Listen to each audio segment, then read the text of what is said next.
కాలం పెద్ద మలుపు తీసుకుంది. ఢిల్లీ సల్తనత్ లో వైస్రాయ్గా ఉన్న అలావుద్దీన్ హసన్ బహమన్ షా దక్కన్ ప్రాంతంలో బహమనీ సల్తనత్ కు పునాదులు వేశాడు.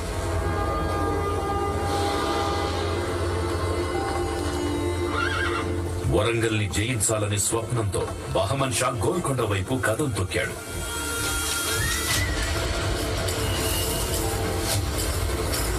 కాని ప్రోలయ నాయకుని వారసుడు ముసునూరి కాపయ్య నాయకుడు ఆయనను ఎదుర్కొన్నాడు.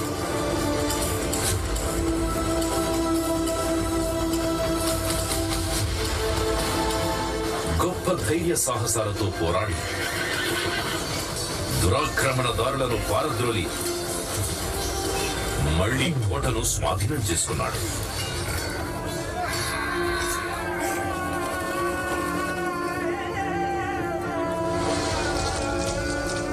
2 దశాబ్దాలు గడిచాయో లేదో రేచర్ల పద్మనాయక రాజు అనుపోత నాయకుడు బహమనీ సైన్య సహాయంతో కాపయ్య నాయకుడిని మట్టుబెట్టాడు. తరువాత బహమనీ రాజు మహమ్మద్ షా గోల్కొండతో సహా ఓరుగల్లును తన రాజ్యంలో కలిపేసుకున్నాడు. ఆ విధంగా గోల్కొండ ఓరుగల్లులపై హిందూ పాలకుల అధికారం అంతమయ్యింది.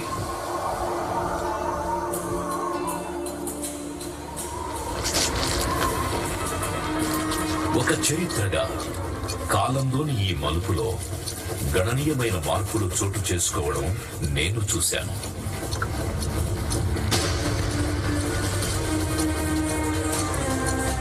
పద్నాలుగవ బహమనీ రాజు మహమ్మద్ షా రాజస్థానం పర్షియన్ నగరం హందాన్ నుంచి వచ్చిన ఖులీ కుతుబ్ షాని ఘనంగా స్వాగతించింది.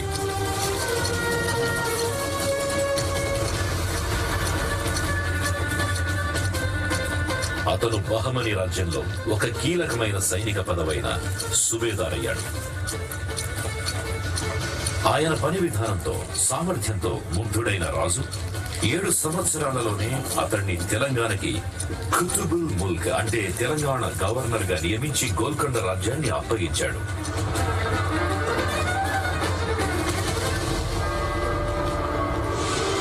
కాలపటలంపై గోల్కొండ ఒక కొత్త సంతకాన్ని లిఖించింది. బహమనీల పాలన అంతమైంది.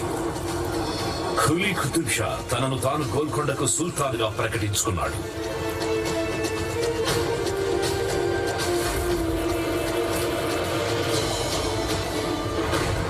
ఖులీ కుతుబ్ షాను నేను తెలంగాణ సుబాకి సుల్తానునని స్వయంగా ప్రకటించుకుంటున్నాను. ఇప్పటి నుంచి ఈ సల్తనత్ పేరు గోల్కొండ సల్తనత్. గోల్కొండ ఖీలా మన రాజధానిగా ఉంటుంది.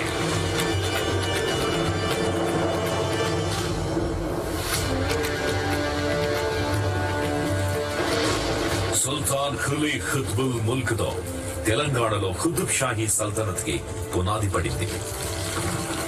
సుల్తాన్ ఖులీ గోల్కొండను తన రాజధానిగా చేసుకున్నాడు. కోటను అందంగా మార్చి రాజధానికి మహమ్మద్ నగర్ అని పేరు పెట్టాడు.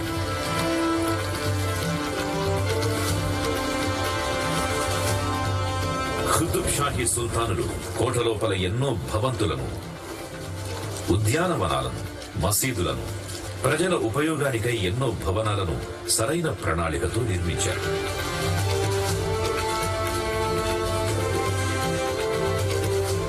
ఏడు ఎకరాలలో వ్యాపించి ఉన్న ఈ కోటకు 8 ద్వారాలున్నాయి. ప్రవేశ ద్వారమైన బాలాహిసార్ దాటిన తర్వాత దివాన్-ఏ ఖాన్ రాజస్థానం, ఆ తర్వాత సుల్తాన్ నివాసం, రాణి అంతఃపురం ఉన్నాయి.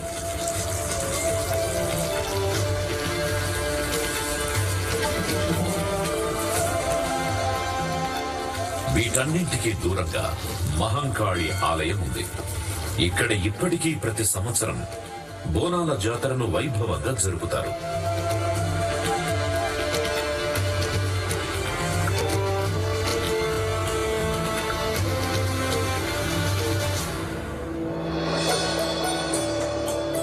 సుల్తాన్ ఖులీ తర్వాత అతని మూడవ కుమారుడైన జంషద్ ఖులీ కుతుబ్ షా సుల్తాన్ అయ్యాడు. అతనికి తమ్ముడైన ఇబ్రహీం ఖులీతో ఉన్న చిరకాల వైరం కారణంగా ఇబ్రహీం విజయనగర సామ్రాజ్యంలో శరణు తీసుకోవలసి వచ్చింది. అక్కడ అతన్ని రాజమర్యాదలతో చూశారు.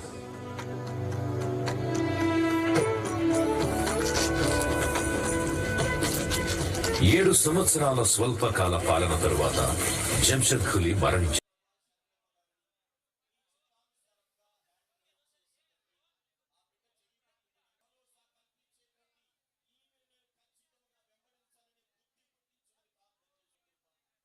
కాలంలోనే ఒక చెరువును తవ్వించారు.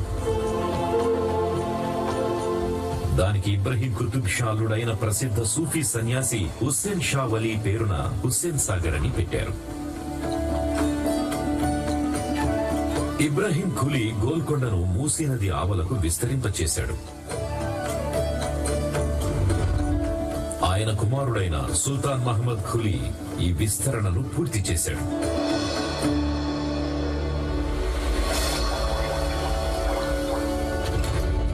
సుల్తాన్కు పర్షియన్, దక్కన్ సాహిత్యం